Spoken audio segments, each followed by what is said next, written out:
In this video, I'll show you how to add friend in Telegram. Ensure you subscribe and turn on the bell notification to this channel for lots of educational guidance and content like this. When it comes to adding friend on Telegram, is either you have the person's number or you can manually add the person up, right? How do I mean? If I click on this, if I click on the new private chats, right?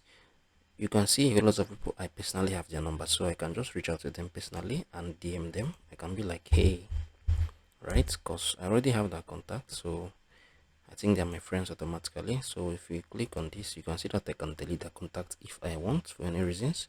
So what I'm not going to delete it, right? Because this is basically just an educational video. So if you love to add friend on Telegram, you can just click on this private chat with the person details. You can come on here and add the person up, right? His first name, his last name, his phone number. Once you're done, you're gonna click on the add.